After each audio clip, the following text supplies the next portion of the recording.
Hoy quiero tratar con ustedes lo que dice el versículo 14 de Colosenses 2, donde dice que Dios anuló el acta de los decretos que había contra nosotros. Mírenlo ahí donde lo dice. Anulando el acta de los decretos que había contra nosotros y que nos era contraria, quitándola de en medio y clavándola en la cruz. Aquí aparece un término que se llama anulando el acta de los decretos. ¿Sabe qué significa eso? Dice que es la palabra literal griega que se traduce como acta, es manuscrito y se refiere al certificado de una deuda que se escribía a mano y por el cual el deudor reconocía su deuda.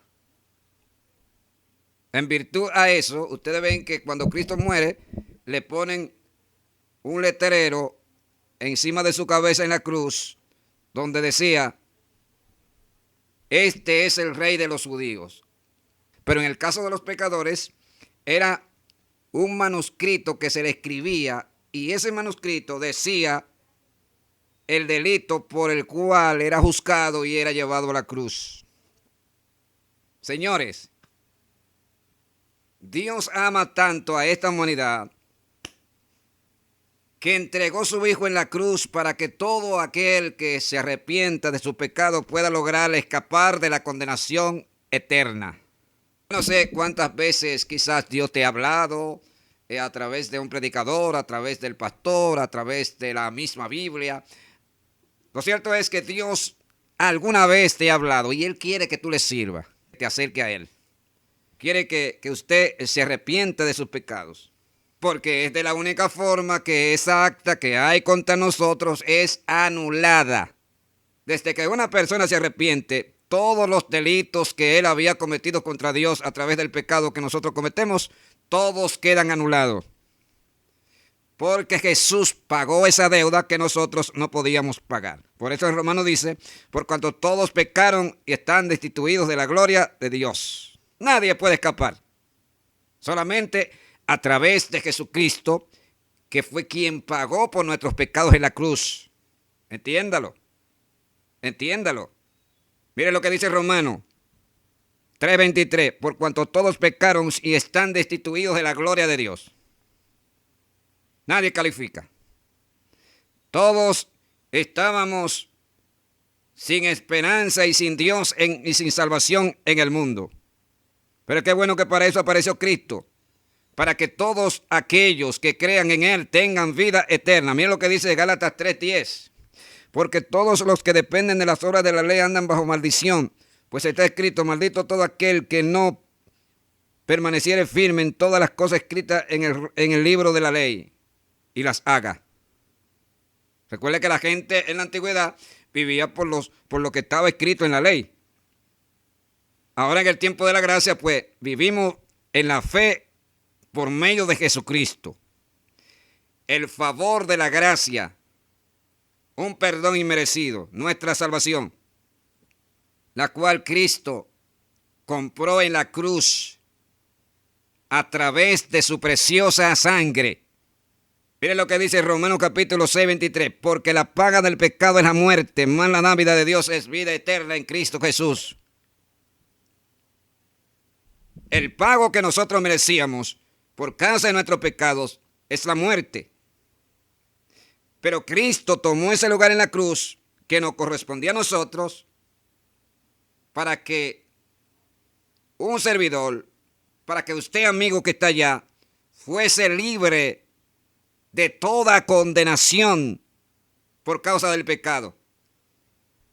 Solamente hay que creer en lo que Jesús hizo en la cruz, lavarse en su sangre y partiendo desde aquí entonces ya usted empieza una vida nueva en el Señor.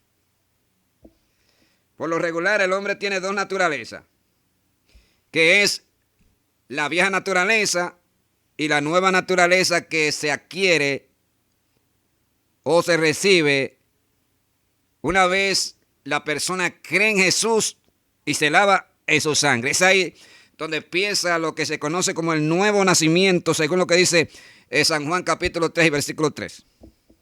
Pero vamos a ver dónde nos habla de esa vieja naturaleza que es proporcionada por causa del pecado que nos mantiene alejados de Dios. Mire lo que dice Romanos 6:6.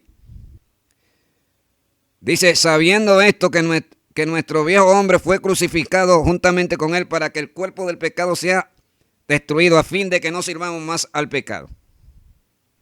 ¿Qué significa el viejo hombre? O no es más que la identidad no regenerada por el Espíritu Santo, que es lo que pasa en los creyentes cuando se arrepienten de su pecado y se mantienen firmes delante de Dios. Esto refleja la palabra griega para viejo, no se refiere a la edad avanzada, sino a algo desgradado o inservible. Nuestro viejo hombre murió en la cruz, ¿verdad? Y la vida que disfrutamos ahora es la vida apegada a Cristo, que es Cristo quien nos la da. Es la vida de Cristo que permite que nosotros estemos vivos siempre, por medio de la fe. Es lo que proporciona lo que se conoce bíblicamente como la vivificación, ¿verdad?, de nuestros cuerpos mortales. Eso lo encontramos en Romanos capítulo 8, creo que es. Vamos a ver. Mira lo que dice Romanos capítulo 8, versículo 11. Dice, y si el espíritu de aquel que levantó los muertos a Jesús vive en ustedes, el que levantó los muertos a Cristo Jesús también vivificará vuestros cuerpos mortales por su espíritu que mora en vosotros. Ese vivificará él significa dar vida. Entiendan, dar vida a algo que anteriormente, antes de creer, estaba muerto, que es el caso que nosotros vivíamos cuando no creíamos en Cristo. O sea, todo este trabajo que hace Dios por medio de la redención en Jesucristo, en Cristo Jesús, eso es lo que nos mantiene libres del pecado.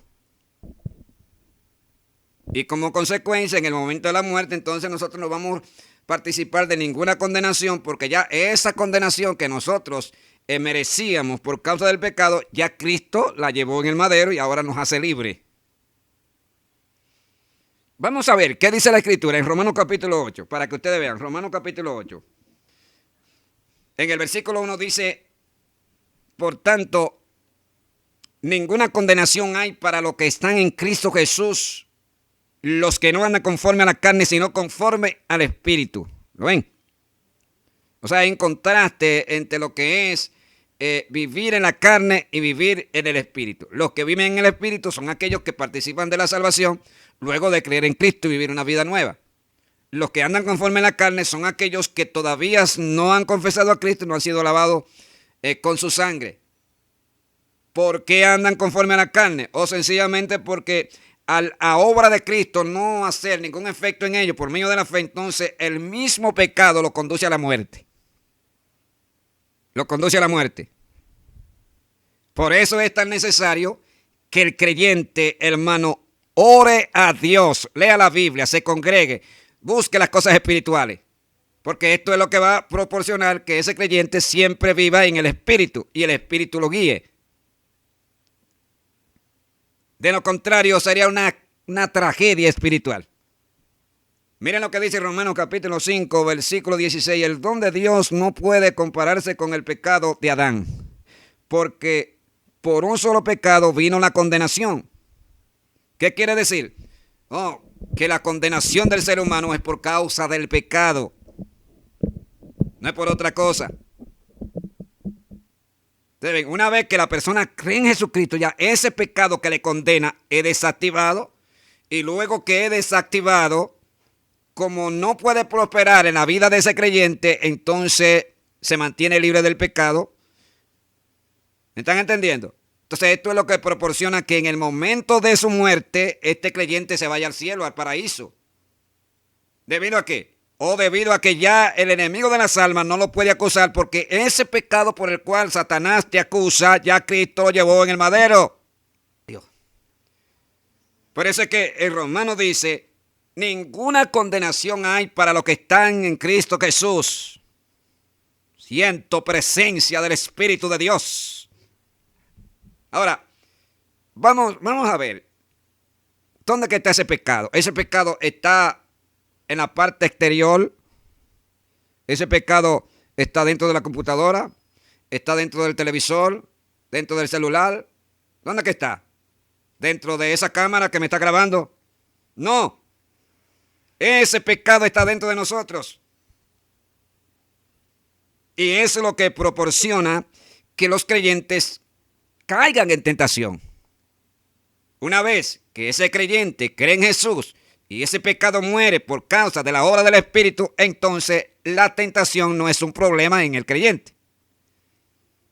Debido a que el pecado murió y ese creyente no cae en tentación, ¿qué pasa? Que se mantiene firme en la fe y viviendo una vida en el Espíritu. Es lo que garantiza que en el momento de la venida de Cristo, en el momento de su muerte, usted se vaya al paraíso. Por eso es que dice la Escritura que sin santidad nadie verá al Señor.